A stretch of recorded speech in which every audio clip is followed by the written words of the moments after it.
আমাদের রাস্তায় যতক্ষণ জল দিবে না, রাস্তা করবে না, আমাদের পথ অবরোধ চলছে।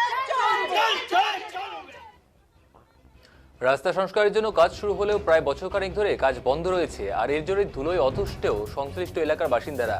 বাধ্য হয়ে বন্ধ হওয়া রাস্তার কাজ দ্রুত শুরু এবং ধুলো বন্ধ করতে প্রতিদিন জল ঢেলে দেওয়া হয়। তার জন্যই দেউচড়াই কৃষ্ণপুরগামী রাজ্য সড়কে সন্তোষপুর এলাকায় অবরোধ করে বিক্ষোভ স্থানীয়দের।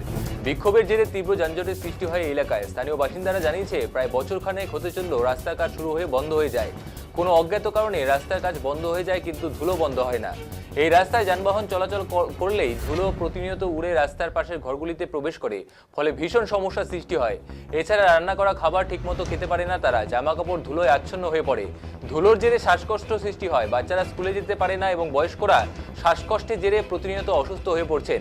এর আগেও এই এলাকায় একই দাবিতে পরোক্ষ অবরোধে সামিল হয়েছেন তারা। সে সময় আশ্বাস দেওয়া হয় 1 মাসের মধ্যে রাস্তার কাজ শুরু করা হবে এবং প্রতিনিয়ত জল দেওয়া হবে, কিন্তু মাস পেরিয়ে গেলেও এখনো রাস্তার কাজ শুরু না হওয়ায় পুনরায় শুরু করার নাম কোনো গন্ধ নেই এবং তাই পুনঃশুরু করার দাবিতে এদিন তারা বিক্ষোভ দেখান। এতে বাধ্য হয়ে এলাকার বাসিন্দারা অবরোধে সামিল হন এবং তারা দাবি, যতক্ষণ না পর্যন্ত ঊর্ধ্বতন কর্তৃপক্ষ এসে অবরোধ তুলবে না, ততক্ষণ পর্যন্ত এ ব্যাপারে অবরোধ চলবেই। এ ব্যাপারে গ্রাম পঞ্চায়েতের প্রধান প্রমীলা বিশ্বাস দাস জানান, বিষয়টি কষ্টজনক। তিনি ঊর্ধ্বতন কর্তৃপক্ষকে জানাবেন যাতে দ্রুত সমস্যার সমাধান করা যায়।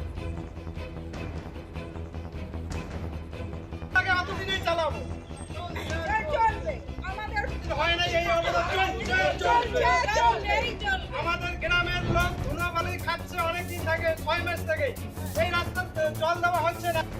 এই যে রাস্তাটা দীর্ঘদিন ধরে এরকম অবস্থায় পড়ে আছে, রাস্তা ঠিক হচ্ছে না, কি কারণে ঠিক হচ্ছে না এটা আমরা জানতে চাই। আর রাস্তার মধ্যে দিয়ে অনেক গাড়ি ঘোড়া যাচ্ছে, ধুলোবালি রাস্তার পাশে যে বাড়ি ঘরগুলো আছে সব ধুলোবালি একদম শেষ হয়ে যাচ্ছে। বাচ্চা কাচ্চার সর্দি কাশি শ্বাসকষ্ট প্রবলেম হচ্ছে। এই জন্য আমরা বলতেছি যে রাস্তায় জল দেওয়া হোক এবং রাস্তাটা দ্রুত কমপ্লিট করা হোক, এটাই আমাদের দাবি। কি নাম আপনার? বিমলা বর্মন। এই জায়গাটার নাম কি? সন্তোষপুর।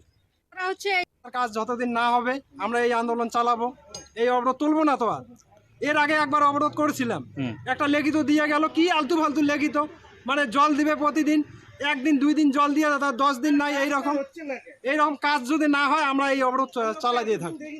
আচ্ছা, আর 6 মাস পার হয়ে 7 মাস 8 মাস হয়ে গেল, এইভাবে থাকা যায় নাকি?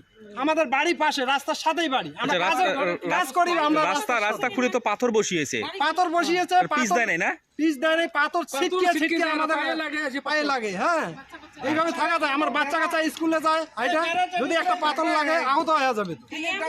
কি নাম আপনার? সঞ্জিত বর্মন।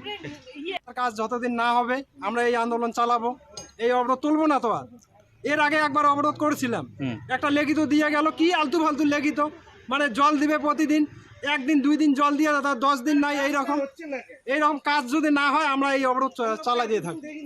আচ্ছা, আর 6 মাস পার হয়ে 7 মাস 8 মাস হয়ে গেল, এইভাবে থাকা যায় নাকি?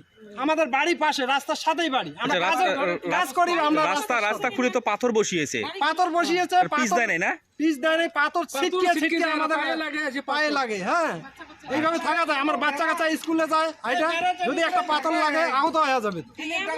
কি নাম আপনার? সঞ্জিত বর্মন। এই রাস্তাটা অনেক দিন থেকে, আজকে 6 মাসেরও বেশি গেল রাস্তা কমপ্লিট মোটামুটি করতে। 1 সপ্তাহের কাজ, এরা দীর্ঘদিন থেকে ঘুরাইতেছে। আর ধুলো বালুই, আমার বুড়া বাবা মারা গেল এই আটকাতে। আচ্ছা, হ্যাঁ, এইভাবে মারা গেল। হ্যাঁ, এই রাস্তা অবিলম্বে যদি না করে আমরা এবার ধর্মঘট মানে সেইভাবে করব।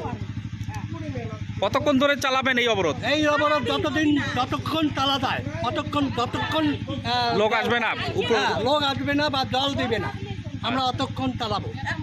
কি নাম আপনার? যোগেশ চন্দ্র বিশ্বাস। এই রাস্তাটা